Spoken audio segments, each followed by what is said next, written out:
तो आज हम लोग जो है डिस्कस करेंगे ह्यूमन सर्कुलेटरी सिस्टम को। ह्यूमन सर्कुलेटरी सिस्टम मतलब मनुष्य में पाचन जो है परिसंचरण तंत्र, ठीक है, मनुष्य में परिसंचरण तंत्र।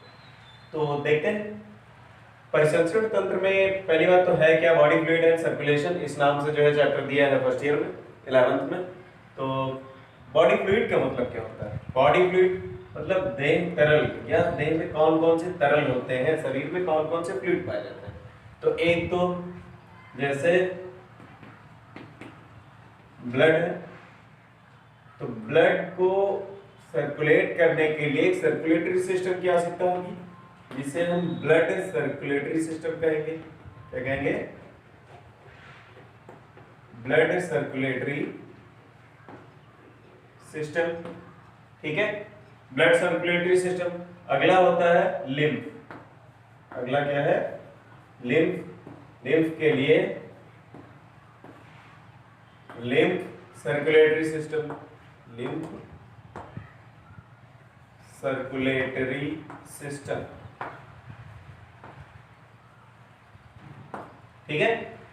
मींस हमारी बॉडी में जो बॉडी फ्लूइड होता है, बॉडी फ्लूइड कौन कौन सा होगा? तो ब्लड होता है, दूसरा जो है क्या होगा? लिम्फ होता है। ब्लड और लिम्फ। ब्लड जो होता है, ब्लड को सर्कुलेट करने के लिए ब्लड सर्कुलेटरी सिस्टम की आवश्यकता होती है, और लिम्फ को सर्कुलेट करने के लिए लिम्फ सर्कुलेटरी सिस्टम की आवश्यकता होती है, ठीक है। तो इनको जो है हम लोग आज डिस्कस करेंगे इसको, और इसके अंतर्गत हम फर्स्ट देखेंगे ब्लड सर्कुलेटरी सिस्टम। पहला क्या होगा? Blood circulatory system. तो ब्लड सर्कुलेटरी सिस्टम के अंतर्गत क्या है देखते हैं। First of all blood circulatory system जो होता है दो प्रकार का होता है। Blood circulatory system are of two type. Blood circulatory system are of two type. First कौन सा होता है?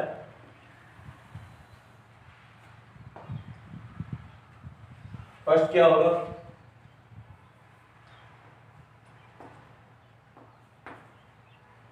Close type blood circulatory system. Close type blood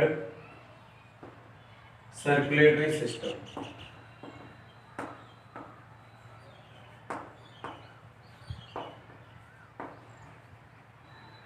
और अगला क्या होगा? Open type blood circulatory system. Open type blood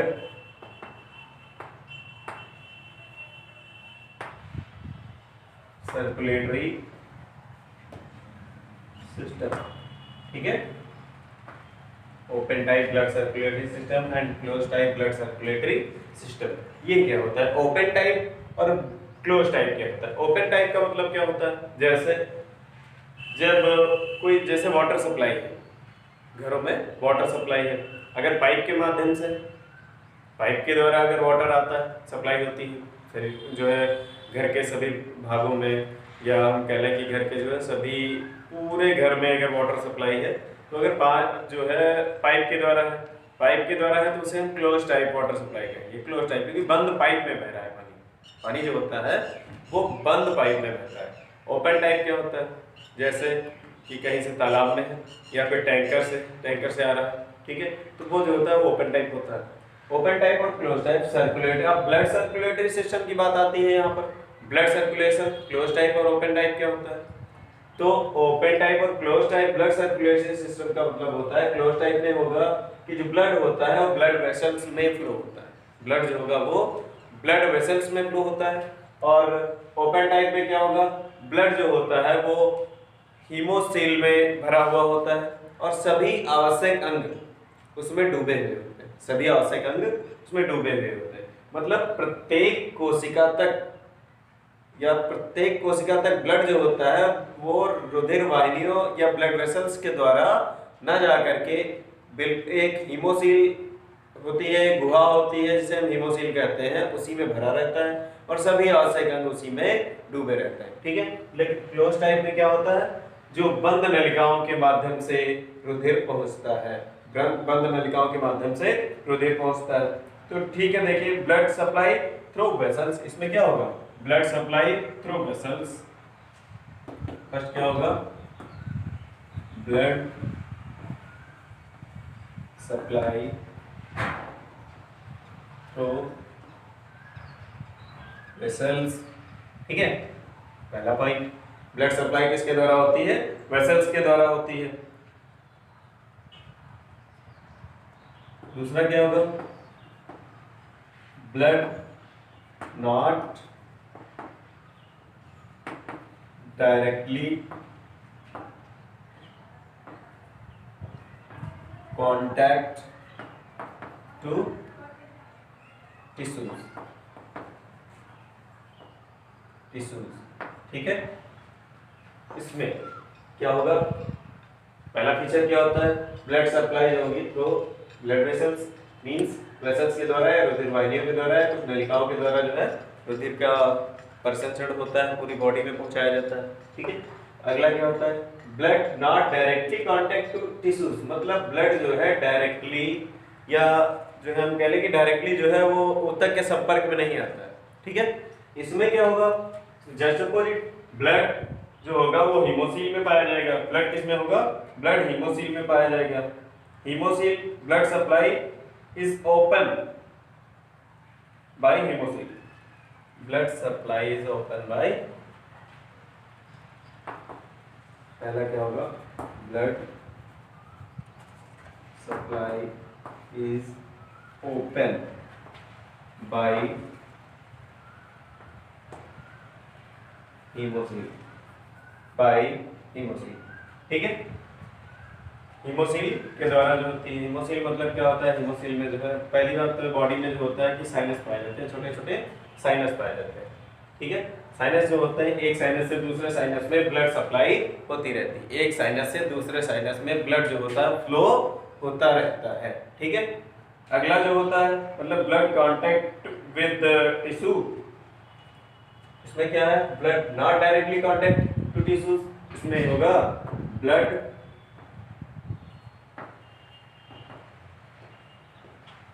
directly contact to tissue, blood directly contact to tissue, ठीक है।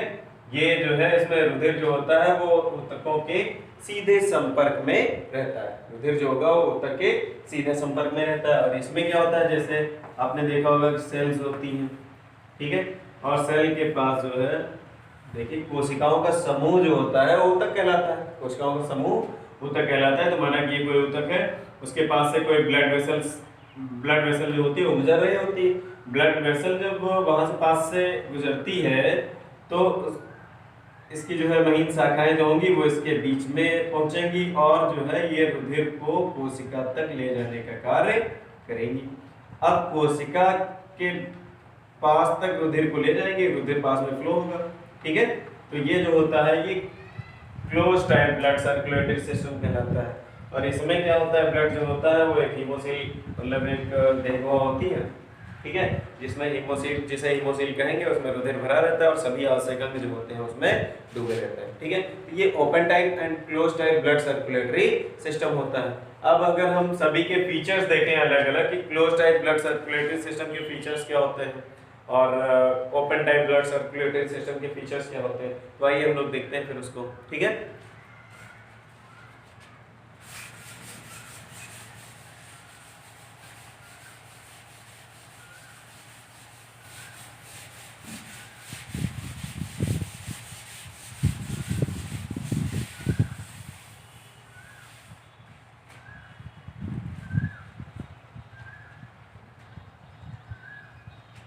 First open type blood, open type blood circulatory system, ठीक है। इसके features क्या होते हैं, इसके फीचर्स क्या होते हैं, तो इसमें फीचर क्या होगा, पहला होगा ब्लड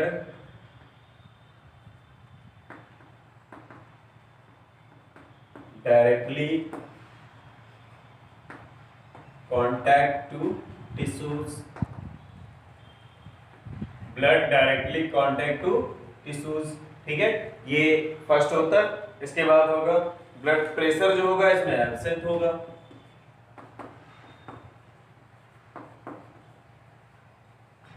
ब्लड प्रेशर एब्सेंट होता है, मींस जब ब्लड जो होगा हिमोसिल में भरा हुआ होगा उसमें ब्लड प्रेशर जो होगा वो उपस्थित नहीं होगा, ब्लड प्रेशर उसमें नहीं होता है, ठीक है। अगला क्या होता है, रेगुलेटरी सिस्टम एब्सेंट होता है, रेगुलेटरी सिस्टम एब्सेंट होता है,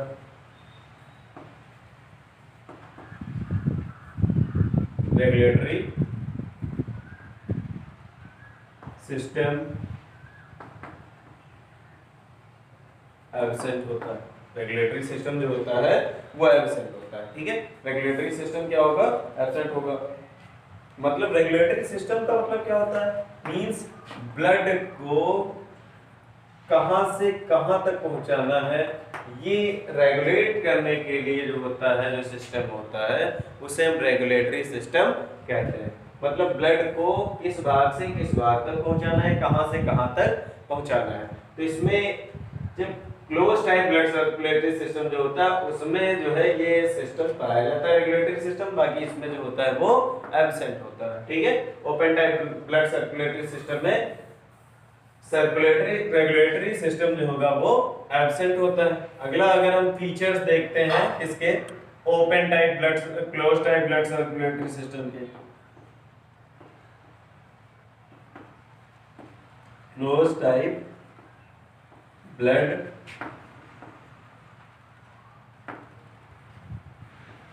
सर्कुलेटरी सिस्टम के, ठीक है। इसके अगर फीचर्स देखें तो क्या क्या होते हैं, पहला तो होगा क्या होगा,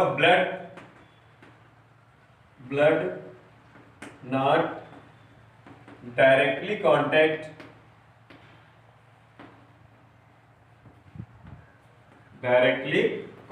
टू टिश्यूज, ठीक है, डायरेक्टली कांटेक्ट टू टिश्यूज, ठीक है। अगला फीचर क्या होता है, blood pressure is present, blood pressure is present, blood pressure is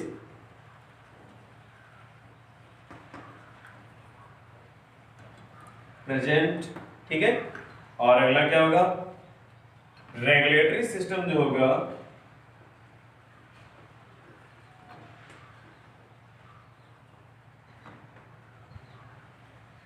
regulatory system ये क्या होता है, प्रेजेंट होता है, रेगुलेटरी सिस्टम प्रेजेंट होता है, ठीक है। रेगुलेटरी सिस्टम प्रेजेंट होता है और जो है उसमें blood not directly contact to tissues, मतलब ब्लड जो होता है सीधे जो है ऊतक के संपर्क में नहीं होता है, तो ये चीजें होती हैं। इसके बाद ऐसे अगला क्या होता है कि जो है गैसेस एक्सचेंज होता है।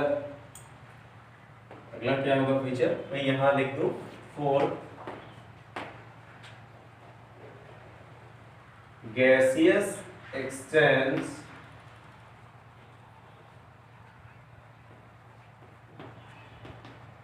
between blood and tissues, ठीक है। गैसेस एक्सचेंज का मतलब होता है गैसों का आदान प्रदान होता है ब्लड और टिश्यूज के मध्य, ठीक है। ब्लड और टिश्यूज के मध्य जो होता है गैसेस एक्सचेंज होता है या गैसों का आदान प्रदान होता है। इसके बाद जो ब्लड सर्कुलेशन देखिए, इसमें हम देख लेते हैं एक बार फिर से कि open type blood circulatory system के फीचर्स क्या होते हैं। Means open type blood circulatory system के फीचर जो है, पहला फीचर क्या होता है, देखिए blood directly contact to tissues, means जो रुधिर होता है वो ऊतकों के सीधे संपर्क में रहता है, ऊतक के सीधे संपर्क में रहता है। अगला क्या होता है, ब्लड प्रेशर इज एब्सेंट, मतलब ब्लड प्रेशर में किसी प्रकार का कोई रुधिर दाब नहीं होता है, नहीं पाया जाता है। रेगुलेटरी सिस्टम जो होता है वो एब्सेंट होता है। रेगुलेटरी सिस्टम का मतलब होता है कि रुधिर जो है कहां से कहां तक बहता है, मतलब जाएगा, तो इसको रेगुलेट करने के लिए जो सिस्टम होता है, जो तंत्र होता है उसे हम रेगुलेटरी सिस्टम कहते हैं। तो रेगुलेटरी सिस्टम जो होता है वो इसमें एब्सेंट होता है। अगला जो होता है दूसरी बात, इसमें जो ब्लड फ्लो होता है एक साइनस से दूसरे साइनस में होता है, एक साइनस से दूसरे साइनस में ब्लड का फ्लो होता है। अगला जो है close type blood circulatory system. Close type blood circulatory system जो होता है उसमें blood not directly contact to tissues, blood जो होता है वो सीधे ऊतक के संपर्क में नहीं रहता, ब्लड जो होगा वो सीधे ऊतक के संपर्क में नहीं रहता है, अर्थात जो ब्लड वेसल्स होती हैं ब्लड वेसल्स के द्वारा कोशिकाओं तक पहुंचाया जाता है। ठीक है, फिर ब्लड प्रेशर इसमें पाया जाता है क्योंकि जब बंद नलिका में रुधिर बहता है तो उसमें किसी न किसी दाब के साथ बहेगा, और जब दाब के साथ बहेगा तो रुधिर के द्वारा ही नलिका के भीतर पर डाला गया दाब जो होता है वो रुधिर दाब कहलाता है। तो इसमें ब्लड प्रेशर जो होगा वो क्या होगा, प्रेजेंट होगा, उपस्थित होगा, ब्लड प्रेशर इसमें पाया जाएगा। अगला होता है रेगुलेटरी सिस्टम जो होता है वो भी प्रेजेंट होता है, रेगुलेटरी सिस्टम ये भी प्रेजेंट होता है। फिर अगला क्या होता है, gaseous exchange between blood and tissues. Gaseous exchange का मतलब होता है गैसों का आदान प्रदान या गैसों का लेन देन। ठीक है, गैसों का आदान प्रदान बिटवीन मध्य ब्लड एंड टिश्यूज, रुधिर और ऊतक के मध्य, रुधिर और ऊतक के मध्य गैसों का आदान प्रदान होता है। ठीक है, तो आगे देखते हैं कि इसका जो ट्रैक्ट क्या होता है। ठीक है, तो हमने कहा था कि अभी जो बंद प्रकार का परिसंचरण होता है उसमें रुधिर की जो फ्लो की दिशा होती है वो क्या होती है, means direction of water, direction of blood flow in close type circulatory system. या हम कह लें कि जो है बंद प्रकार के परिसंचरण तंत्र में रुधिर के प्रवाह की दिशा वो क्या होती है, देखते हैं एक आरेख के द्वारा कैसी होती है। जो है हार्ट जो होता है, हार्ट इसका मेन पंपिंग ऑर्गन होता है सर्कुलेटरी सिस्टम का। हार्ट से ब्लड जो होगा वो पंप किया जाएगा, वो एरोटा में आएगा, एरोटा से आर्टरीज में आएगा, आर्टरीज से आर्ट्रियोल में आएगा, आर्ट्रियोल्स, और फिर आर्ट्रियोल्स से आएगा कैपिलरीज में।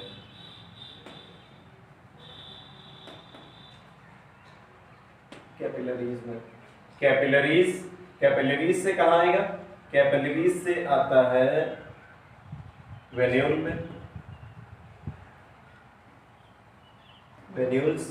वेन्यूल से आएगा वेन में। ठीक है, और फिर वेन से आता है पोस्ट वेना केवा में।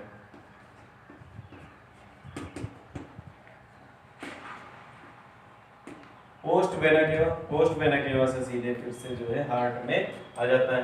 अब हम इसमें ये देखेंगे कि ये कैसा ब्लड होता है, जैसे हार्ट से जब आएगा एरोटा में आएगा तो ये होता है प्योर ब्लड। कैसा होगा, pure blood,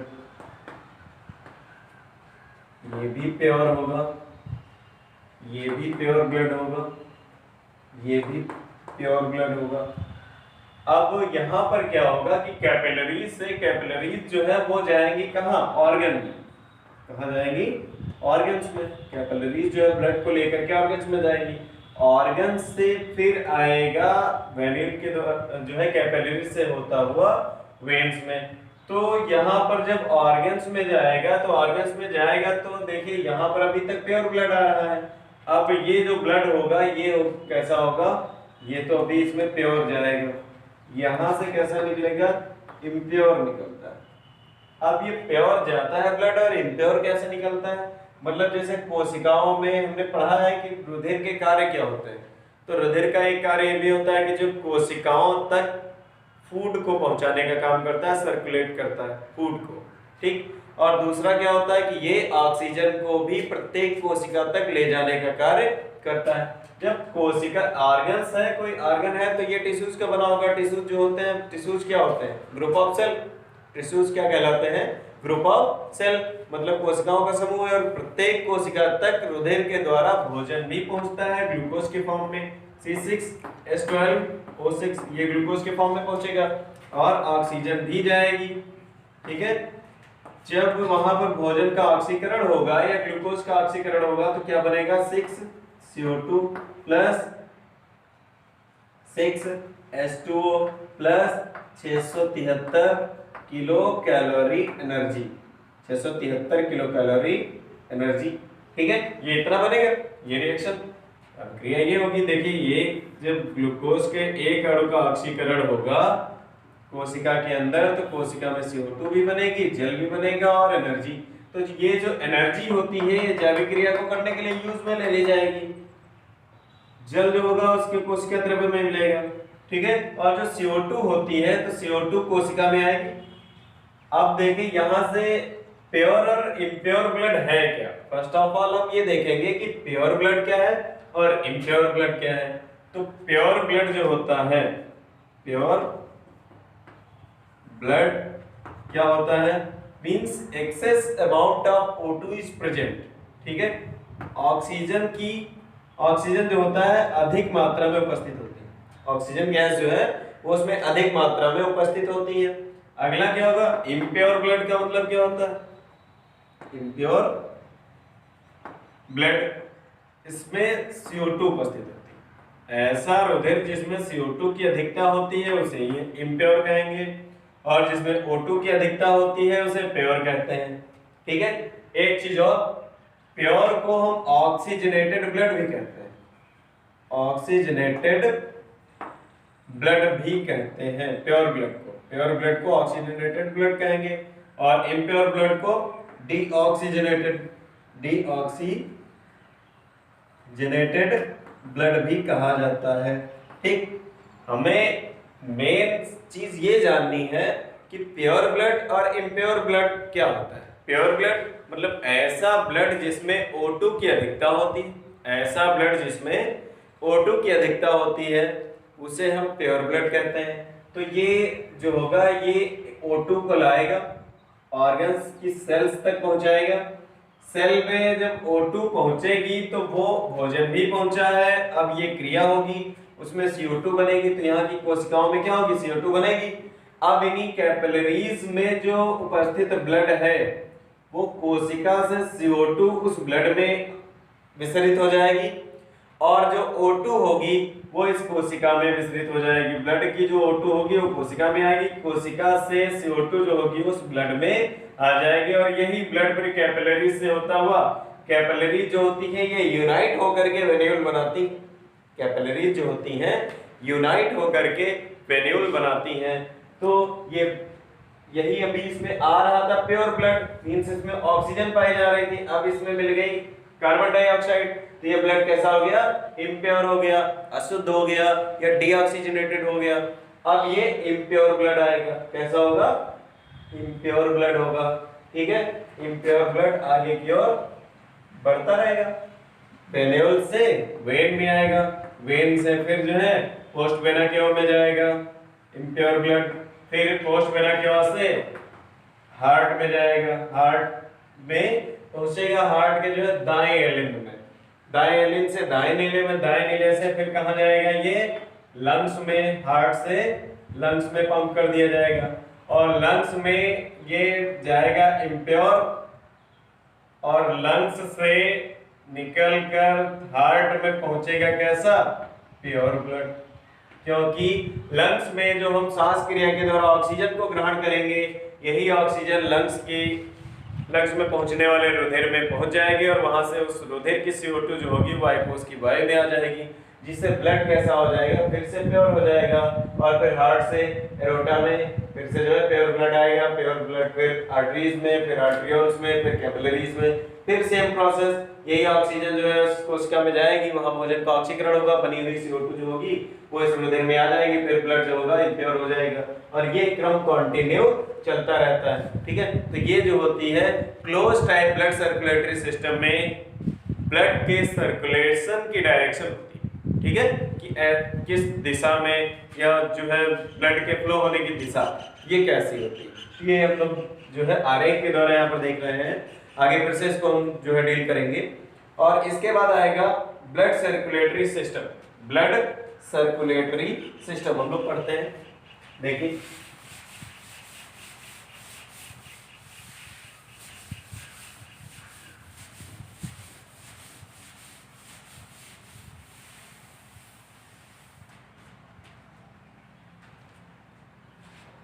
blood circulatory system, blood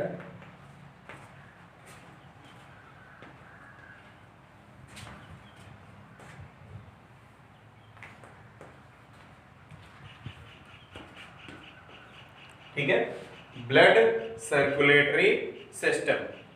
तो ब्लड सर्कुलेटरी सिस्टम में देखेंगे इसके पार्ट्स कौन कौन से होते हैं। पहले हम किसको डील करेंगे, पार्ट्स को। तो 3 पार्ट्स होंगे, कौन कौन से ये देखते हैं। एक तो सबसे मेन होता है जिसे हम कहते हैं पंपिंग ऑर्गन, पंपिंग ऑर्गन,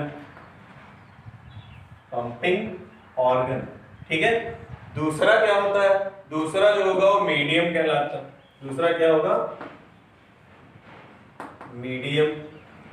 और तीसरा क्या होता है, तीसरा जो होगा वो क्या होगा, ब्लड वेसल्स। तीसरा क्या होगा,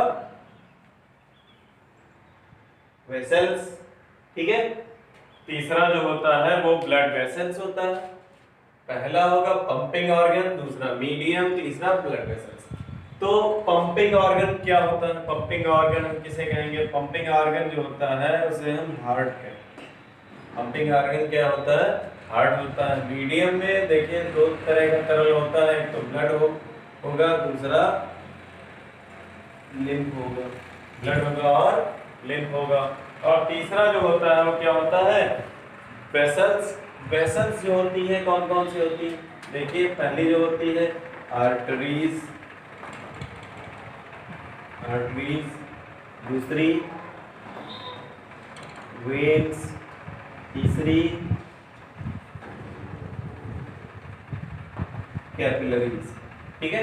ये 3 टाइप की जो होती हैं वो ब्लड वेसल्स होती हैं, ठीक है। तो ब्लड सर्कुलेटरी सिस्टम में ये कौन कौन से पार्ट्स होते हैं, पार्ट्स को अगर हम डिस्कस करें तो पहला होता है पंपिंग ऑर्गन जो हार्ट कहलाता है, दूसरा मीडियम है, मीडियम मतलब तरल माध्यम, ठीक है, जो फ्लो होगा, तो वो होता है ब्लड है, लिम्फ है। अगला है वेसल्स, वेसल्स के बाद आर्टरीज। वेसल जो होती है कौन कौन सी होंगी, 3 प्रकार की होती हैं, आर्टरीज है, वेन्स है, कैपिलरीज है। आर्टरीज, वेन्स और कैपिलरीज होती है, ठीक है। इसके बाद हम देखते हैं type of circulatory system on the basis of medium, type of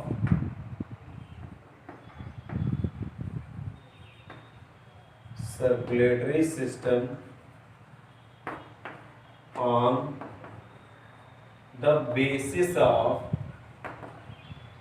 the basis of medium या fluid, ठीक है। Types of circulatory system on the basis of medium या फ्लूइड्स, ठीक है, on the basis of medium या fluids. तो कितने प्रकार का होगा, एक तो होता है ब्लड सर्कुलेटरी सिस्टम, क्या होगा, blood circulatory system.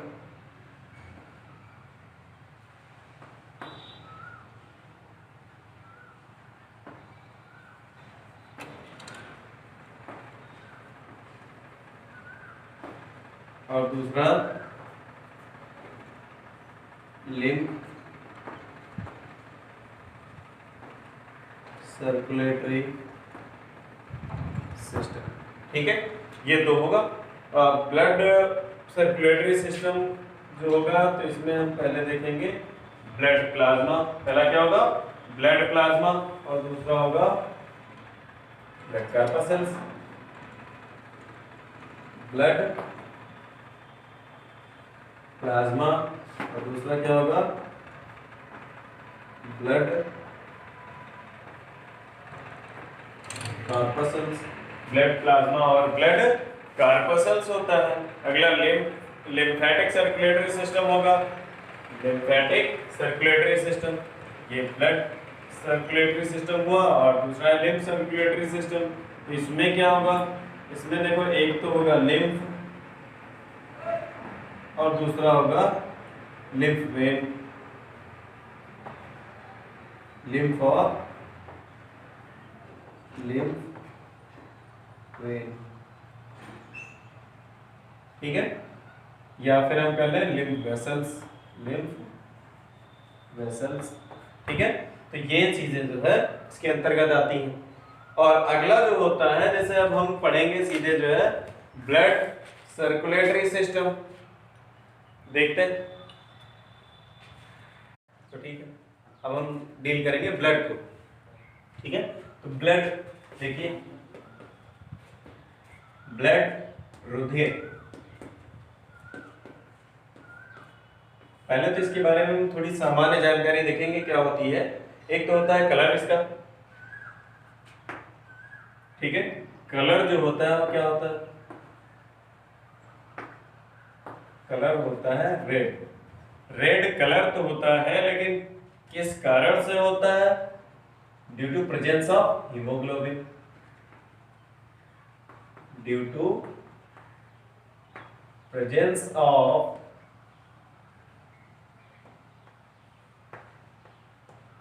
Haemoglobin, due to presence of haemoglobin, ठीक है। इसका रेड कलर होता है।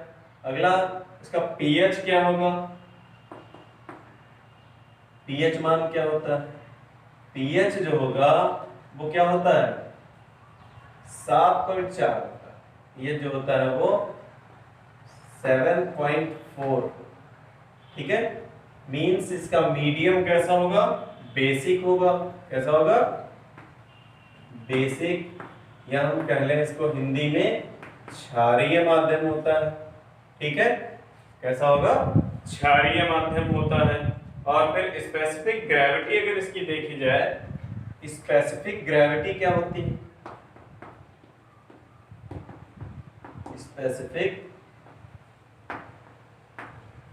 ग्रेविटी, स्पेसिफिक ग्रेविटी जो होती है 1.04 टू 1.05 होती है, 1.04 टू 1.05 होती है, ठीक है। और अगला स्टैनिंग के लिए से क्या क्या यूज कर सकते हैं? अगर जैसे ब्लड को स्टैन करना हो, ब्लड को स्टैन करना हो, या ब्लड सेल्स को स्टैन करना हो, ब्लड सेल्स को अगर स्टैन करना हो तो हम क्या क्या यूज कर सकते हैं, कौन कौन सी जो है डाई यूज कर सकते हैं, तो ये देखते हैं, ठीक है। आइए देखते हैं क्या कहेंगे इस स्टैनिंग के लिए। स्टैनिंग अगर करनी है इसकी, तो स्टैनिंग, स्टैनिंग के लिए पहला तो होता है मेथाइल ब्लू,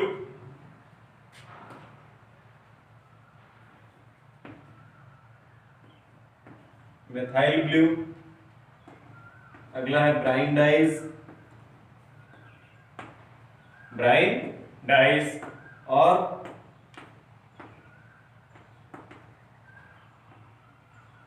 लीसमान डाइज, लीसमान डाइज। इनके द्वारा जो है इसको हम स्टैन कर सकते हैं। इसकी जो ब्लड सेल्स हैं, ब्लड सेल्स को भी हम, या ब्लड कार्पसल्स जो होती हैं, इनको हम स्टैन कर सकते हैं, स्टैनिंग कर सकते हैं, ठीक है। स्टैनिंग के लिए कौन कौन से जो है मटेरियल की आवश्यकता होती है, किस किस से स्टैन कर सकते हैं, अगर ये देखें तो बहुत ही डीप। अगर देखो, ये कई बार जो है नीट में भी पूछा गया है कि ब्लड को या ब्लड सेल्स को स्टैनिंग के लिए जो है किसका प्रयोग करते हैं, तो एक तो मेथाइल ब्लू है, ब्राइन डाइज है, लीसमान डाइज है, ठीक है। और स्पेसिफिक ग्रेविटी, इसको भी हम मोस्ट इंपॉर्टेंट कह सकते हैं, ठीक है। स्पेसिफिक ग्रेविटी इसकी जो होती है वो क्या होती है, 1.04 टू 1.05 होती है, ठीक है। इसके बाद कुछ वर्ड्स जो यूज करते हैं हम लोग, जैसे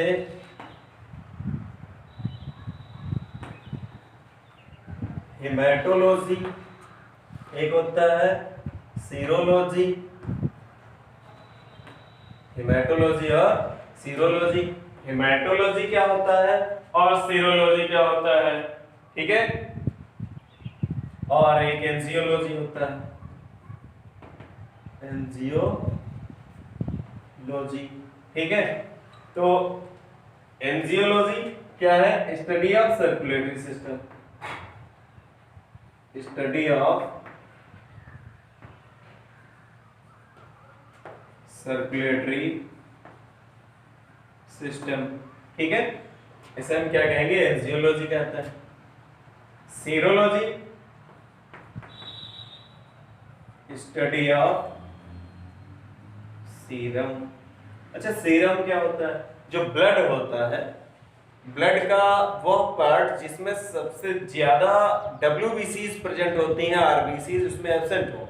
ठीक है, जैसे ब्लड है तो ब्लड को अगर थोड़ी देर बिना हिले डुले अगर रख देते हैं किसी चीज में, उसमें थोड़ा सा एंटीकोगुलेंट मिला के, एंटीकोगुलेंट क्या मतलब जो उसे जमने ना दे, कोई ऐसा रासायनिक पदार्थ, ठीक है, जैसे EDTA है, उसको मिला के उस पे उस ब्लड को हम रख देते हैं। या सबसे बढ़िया कोई सिरिंज जो आता है या एडिटिव ऑयल भी आता है अलग से, उसमें अगर हम ब्लड को भर के रख देते हैं, थोड़ी देर रख देते हैं बिना हिले डुले रखा रहे, तो ऊपर देखते हैं कि उसमें जो है सबसे रेड वाला भाग जो होता है सबसे नीचे बैठ जाता है, रेड कलर जो होता है सबसे नीचे रहता है, और ऊपर जो होता है बहुत ही हल्के पीले रंग का भाग होता है जिसे हम सीरम कहते हैं। तो ये स्टडी, अगर हम सीरम की स्टडी करते हैं, स्टडी ऑफ सीरम जो होता है वो क्या कहलाता है? वो सीरोलॉजी कहलाता है। एक वर्ड है हेमेटोलॉजी, मतलब study of blood, study of blood, study of blood, ठीक है, इसे क्या कहते हैं? हेमेटोलॉजी कहते हैं। स्टडी ऑफ ब्लड जो होता है उसे हम क्या कहेंगे? हेमेटोलॉजी कहते हैं। अगला सीरोलॉजी है।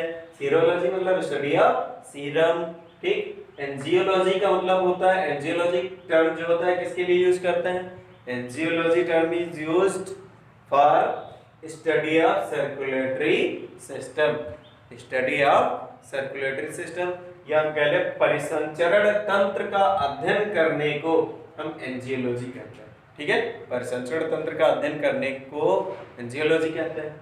सीरम का अध्ययन करने को, सीरम का अध्ययन जो होता है सीरोलॉजी कहलाता है। रक्त का अध्ययन जो होता है वो हेमेटोलॉजी कहलाता है। रक्त का अध्ययन जो होता है वो हेमेटोलॉजी कहलाता है। तो ये वर्ड्स हम यूज करते हैं,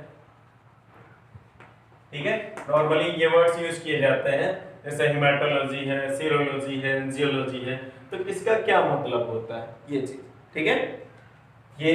और इसके बाद आता है कि जैसे composition of blood, composition of blood, इसको मिटा दें, कंपोजिशन ऑफ ब्लड, इसको देखिए एक बार फिर से देख लें। कलर जो इसका होता है तो हम लोग जानते हैं कि ब्लड का जो कलर होता है वो रेड होता है due to presence of haemoglobin, due to presence of haemoglobin, मतलब हीमोग्लोबिन की उपस्थिति के कारण जो इसका रंग होता है कैसा होता है? लाल होता है। पीएच जो होता है इसका 7.4 होता है, ठीक है, 7.4, 7 से अगर एबव है पीएच तो माध्यम कैसा होता है? क्षारीय होता है, ठीक, और 7 से कम है तो अम्लीय होता है, 7 है तो न्यूट्रल होता है, जल है उसका पीएच क्या होता है? 7 होता है, ठीक। तो ये 7.4 है, मतलब ये हल्का क्षारीय होता है, ठीक। दूसरी बात, स्पेसिफिक ग्रेविटी जो होती है इसकी वो 1.04 टू 1.05 होती है। स्पेसिफिक ग्रेविटी जो होगी 1.04 टू 1.05 होती है। नेक्स्ट होता है स्टैनिंग के लिए जो मटेरियल हम यूज कर सकते हैं। स्टैनिंग के लिए यूज किया हुआ मटेरियल क्या होता है? मिथाइल ब्लू होता है, ब्राइट डाइज होता है, लीसमैन डाइज होता है, ठीक है, इनको हम यूज कर सकते हैं इसकी स्टैनिंग करने के लिए, ब्लड की स्टैनिंग के लिए, ठीक है। और फिर कुछ वर्ड्स हम यूज करते हैं जैसे हेमेटोलॉजी है, हेमेटोलॉजी का मतलब क्या होता है? Study of blood, study of blood. अगला होता है सीरोलॉजी, सीरोलॉजी मतलब study of serum. Angiology, angiology का मतलब होता है स्टडी ऑफ सर्कुलेटरी सिस्टम, ठीक है। अब हम देखते हैं कंपोजिशन ऑफ ब्लड, क्या देखेंगे? कंपोजिशन ऑफ ब्लड, तो इसको इरेज कर देखिए। कंपोजिशन ऑफ ब्लड मतलब संगठन, क्या होता है? रुधिर का संगठन, तो कौन कौन से इसके भाग पाए जाते हैं इसको हम इसके अंतर्गत पढ़ेंगे, ठीक है। इस जो है कंपोजिशन ऑफ ब्लड,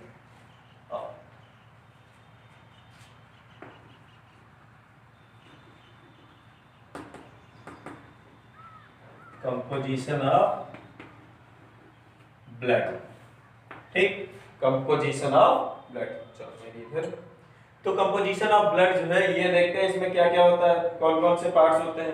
तो पहला तो होता है क्या होगा? Composition of blood. इसमें पहला जो होता है ब्लड प्लाज्मा, तो इसको हम देखते हैं। देखो एक तो होगा ब्लड प्लाज्मा, ठीक है, क्या होगा? ब्लड प्लाज्मा होगा। और दूसरा होता है मिनरल्स, और तीसरा क्या होता है? ब्लड कार्पसल्स, ब्लड कार्पसल्स, ठीक, ब्लड कार्पसेल्स, इसको हिंदी में हम कहेंगे रुधिर प्लाज्मा। क्या कहेंगे? रुधिर प्लाज्मा। चलो छोड़ो, जानते होंगे ब्लड प्लाज्मा मतलब रुधिर प्लाज्मा, ये तो बहुत ही नॉर्मल चीज है, जान रहे होंगे हिंदी। ब्लड प्लाज्मा में क्या होता है? 90% जो होता है वो वाटर होता है, 90% वाटर होता है। ठीक है, 90% क्या होता है? वाटर होता है। और फिर मिनरल्स जो होते हैं, ठीक है, और इसमें ब्लड प्रोटीन भी होती है। क्या होगी? Blood protein. ब्लड प्रोटीन ये कौन कौन सी होती है, कौन कौन सी प्रोटीन पाई जाती है? तो एक तो होती है ग्लोब्यूलिन है, एल्ब्यूमिन है, फाइब्रिनोजन है। ठीक है, तो albumin, albumin, globulin, fibrinogen,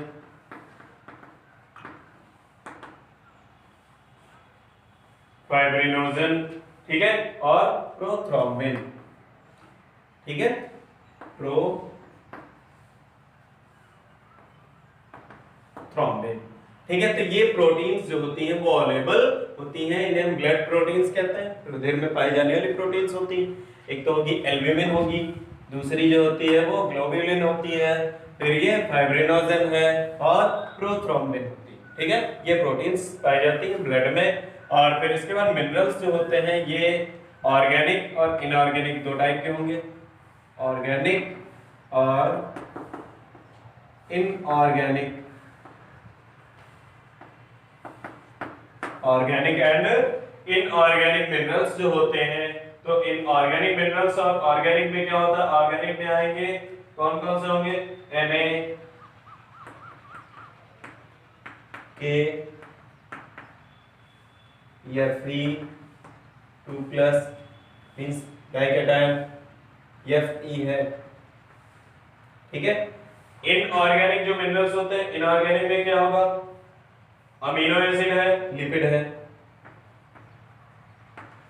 amino acid और लिपिड ईटीसी। ठीक है, इसको भी हम लिखते हैं ईटीसी एटसेट्रा इत्यादि। ठीक है, अमीनो एसिड है, लिपिड है। लिपिड जो होता है ये कैसा है? ये अमीनो एसिड है, सब इनऑर्गेनिक मिनरल्स होते हैं। और ऑर्गेनिक मिनरल्स होते हैं Na मतलब सोडियम है, पोटेशियम है, सोडियम मोनोकेटायन और पोटेशियम या ये भी मोनोकेटायन। ठीक है, तो ये जो है ये इसमें ऑर्गेनिक मिनरल्स पाए जाते हैं। और इनऑर्गेनिक मिनरल्स जो होते हैं अमीनो एसिड और लिपिड्स होते हैं। इसके बाद हम लोग डिस्कस करते हैं जो ब्लड कार्पसेल्स, ब्लड कार्पसेल्स। ठीक है, तो वो कौन कौन सी पाई जाती है इसको एक बार फिर से हम देख लें। जो ब्लड प्लाज्मा होता है, ब्लड प्लाज्मा ये निर्जीव तरल होता है। क्या होगा? निर्जीव तरल होता है। इसका 90% भाग जो होता है वो जल होता है। इसका 90% भाग क्या होता है? जल होता है। ये पूरे रुधिर का 55% भाग बनाता है।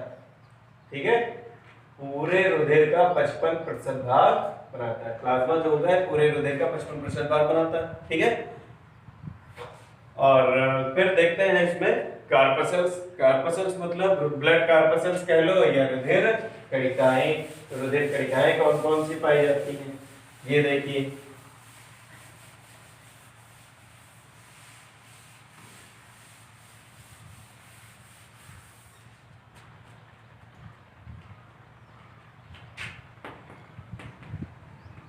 ब्लड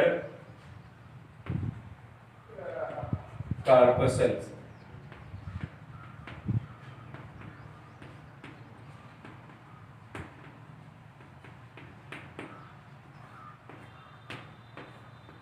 रुधिर कणिकाएं।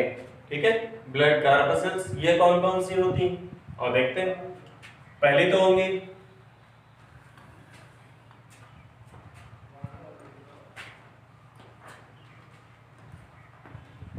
आरबीसी या फिर इसको हम कहते हैं red blood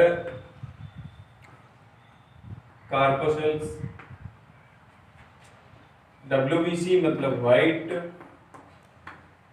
white blood कार्पसेल्स।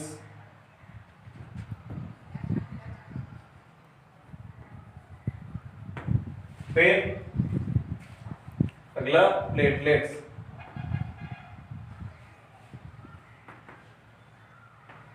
Platelets, ठीक है। तो रेड ब्लड कॉर्पसेल्स या आरबीसी या इन्हीं को हम हिंदी में कहते हैं लाल रुधिर कणिकाएं। क्या कहेंगे? लाल रुधिर कणिकाएं, ठीक है। श्वेत रुधिर कणिकाएं,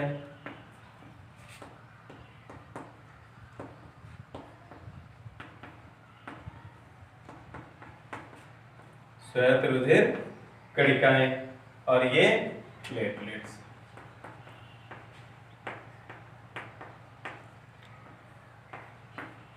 ठीक, तो ये जो आरबीसीज होती है, आरबीसीज की संख्या क्या होती है? आरबीसीज की जो संख्या होती है वो मेल और फीमेल में अलग अलग होती है।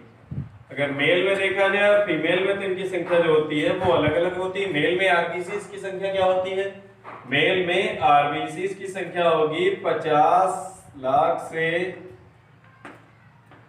55 लाख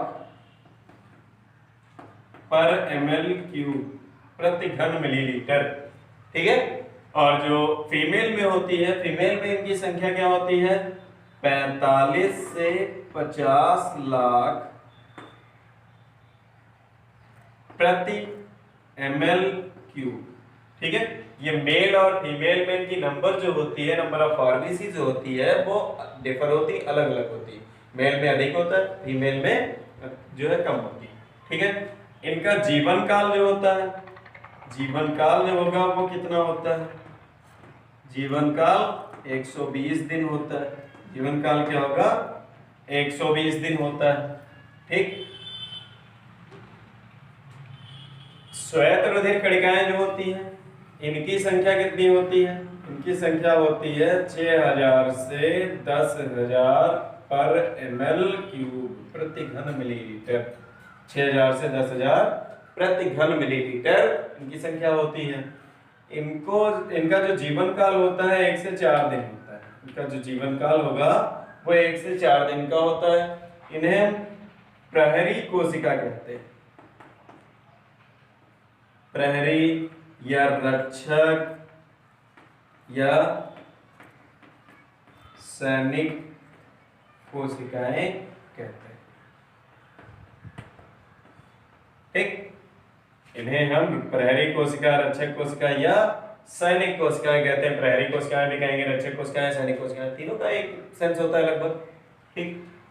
लगभग क्या खुली, ठीक है। ये जो प्रहरी कोशिका, रक्षक कोशिका, सैनिक कोशिका इन्हें क्यों कहते हैं? क्योंकि ये हमारे शरीर में जब भी कोई बाहर रोगाणु अगर शरीर के अंदर पहुंचता है, हमारे शरीर के अंदर कोई बाहर रोगाणु या कोई सूक्ष्म जीव अगर इंटर करता है, ठीक है, तो उसे ये क्या करती हैं? उसका भक्षण करती हैं और उसे नष्ट कर देती हैं, हमारे शरीर को रोगों से सुरक्षा प्रदान करती हैं। इसलिए इसे हम प्रहरी कोशिकाएं या सैनिक कोशिकाएं, रक्षक कोशिकाएं कहते हैं, ठीक है।